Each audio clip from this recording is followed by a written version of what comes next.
कानी बहू। किशोरी लाल जी के बेटे राघव की शादी की बात जगह जगह चल रही थी, लेकिन किशोरी लाल जी को कोई लड़की पसंद ही नहीं आती थी। और उसकी एक ही वजह थी, किशोरी लाल जी का लालची होना। उनको लड़की वालों से मोटा दहेज चाहिए था और इसी चक्कर में एक दिन वो एक बहुत पैसे वाले के घर अपने बेटे का रिश्ता लेकर पहुंचे। उस आदमी का नाम था ओम प्रकाश। देखे किशोरी लाल जी, मेरी एक ही बेटी है और मेरी सारी संपत्ति जायदाद सब कुछ मेरी बेटी नैना का ही है। पापा, नाम से लगता है बहुत खूबसूरत होगी। कितना अच्छा नाम है ना, नैना। ओ, वैसे बात तो सही है आपकी। अब इतना पैसा है, जमीन जायदाद है, इकलौती बेटी, आप भी क्या करेंगे? सब कुछ उसे ही देंगे ना। बिल्कुल ठीक पहचाना आपने। बस बेटी की शादी और सारी जायदाद उसके नाम। पापा, बिना देखे हाँ कर दीजिए ना। इतना अच्छा रिश्ता फिर कहाँ मिलेगा? माला माल हो जाएंगे हम। मैं अपनी बेटी को बुलाता हूँ। अरे नहीं नहीं नहीं नहीं, आपकी बेटी का नाम नैना है, सुनकर ही लगता है बहुत सुंदर होगी। रहने दीजिए अंकल, मैं तो आपकी बेटी के नाम से ही इतना खुश हो गया हूँ कि उसे बिना देखे शादी करने को तैयार हूँ। अब तो मैं उसका चेहरा सीधे शादी के बाद ही देखूंगा। और इस तरह राघव नैना का चेहरा नहीं देखता और उससे शादी कर लेता है। शादी के बाद अपनी सुहाग रात पर जब राघव नैना का घूंघट उठाकर देखता है तो नैना की आंखें बंद थी। कितनी खूबसूरत हो तुम नैना, जरा अपनी आंखें खोलकर मेरी तरफ देखो तो सही। नहीं, मुझे शर्म आती है। अरे, मैंने तुम्हें शादी से पहले भी नहीं देखा, और अब अगर तुम आंखें खोलकर मुझे देखोगी भी नहीं तो मुझे अच्छा कैसे लगेगा? इससे पहले कि नैना अपनी आंखें खोलकर राघव की तरफ देखती, अचानक से लाइट चली गई और राघव नैना को पूरी तरह से देख भी नहीं पाया। अगली सुबह नैना राघव के लिए नाश्ता बनाकर लेकर आई। अरे ये क्या, आधा पराठा सीका हुआ है और आधा बिल्कुल कच्चा। ये तुमने क्या किया नैना? बहू, तुमने क्या आधा पराठा तवे से नीचे लटका कर रखा था, जो आधा सिका है और आधा कच्चा? मुझे जितना दिखेगा उतना ही तो सीखूंगी ना पापा जी। जहाँ जहाँ मुझे नजर आ रहा था वहाँ मैंने सीख लिया, और जहाँ जहाँ नहीं दिखा वहाँ कच्चा रह गया होगा। इसका क्या मतलब है? ये कैसा मजाक कर रही है तुम? अरे बहू, तुमने इतना लंबा घूंघट क्यों लगाया हुआ है? देखो, हमारे घर में बहुओं को बेटी की तरह रखा जाता है, और फिर तुम तो इतना सारा माल लेकर आई हो। देखो, ये घूंघट डालकर रखने की कोई ज़रूरत नहीं है। हाँ नैना, पापा जी ठीक कह रहे हैं, तुम तो आराम से रहो, अपना ही घर समझो। नैना अचानक से अपना घूंघट उठा लेती है। अरे ये क्या पापा, नैना की तो एक आंख फूटी हुई है। नाम से नैना, लेकिन ये तो कानी बहू निकली। मेरे साथ धोखा हुआ है, धोखा। बिना दिखाए अपनी कानी लड़की मेरे संग ब्याह दी। मुझे कानी बीवी नहीं चाहिए। मुझे अभी ओम प्रकाश जी से बात करनी पड़ेगी। आखिर उन्होंने मेरे साथ ऐसा किया क्यों?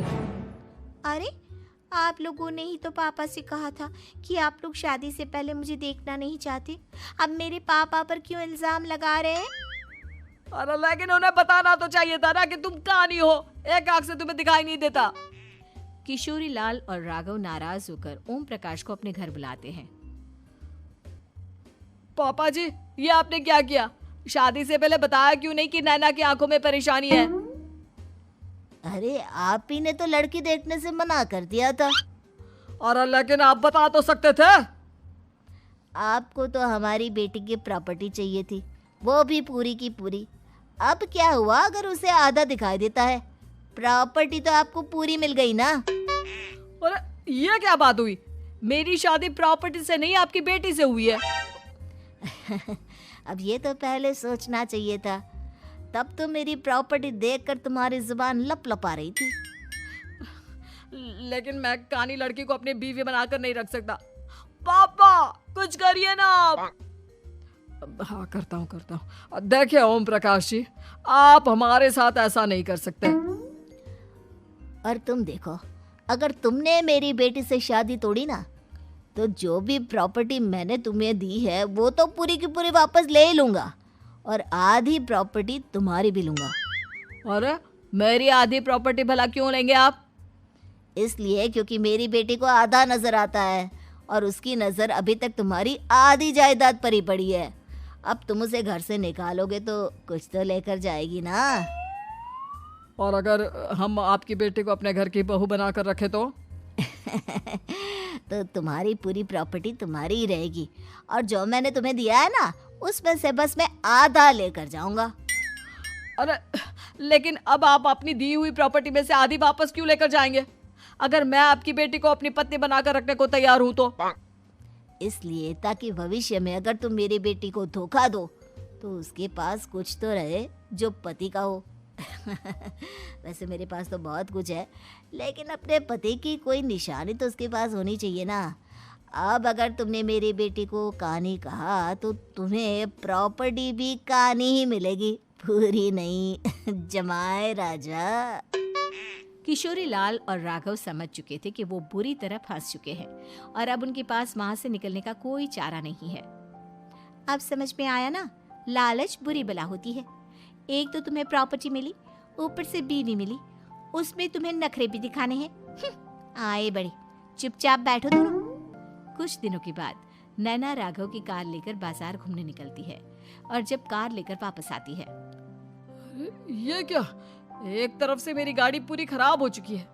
लगता है तुमने मेरी गाड़ी को किसी दूसरी गाड़ी के साथ एक्सीडेंट किया है। अरे अरे कितना बड़ा नुकसान कर दिया तुमने बहू। वो क्या है ना पापा जी, मुझे एक आंख से दिखाई नहीं दे रहा था, सामने से गाड़ी आ रही थी। मुझे तो सिर्फ आधा ही दिखाई दिया और वो गाड़ी मेरी कार से रगड़ते हुए निकल गई। अब मैं क्या करूं बताओ? आप इसे ठीक कराने के पैसे कौन देगा? तुम्हारे पापा? तुमने मुझसे इस तरह से बात की? अभी रुको। नैना राघव की शिकायत ओम प्रकाश को कर देती है। देखो राघव, अब जो मेरी आधी प्रॉपर्टी तुम्हारे पास थी ना, उसमें से आधी और मैं लेकर जाऊंगा, क्योंकि तुमने मेरी बेटी को डांटा। अरे नहीं नहीं पापा जी, गलती हो गई, माफ कर दो। गलती की तो कोई गुंजाइश ही नहीं। अगली बार मेरी बेटी को डांटा तो बची हुई आधी में से आधी और ले जाऊंगा। लालच के चक्कर में हम दोनों ने बहुत बड़ी गलती कर दी बेटा। एक तो तुम्हें कानी बहू मिली और ऊपर से जो माल मिला वो भी काना। इस तरह राघव की हर एक गलती पर ओम प्रकाश उसकी प्रॉपर्टी का आधा आधा हिस्सा लेकर अपना सारा माल वापस ले गया और राघव को कानी बीवी से काम चलाना पड़ा। भाई लालच वाकई में बुरी बला है।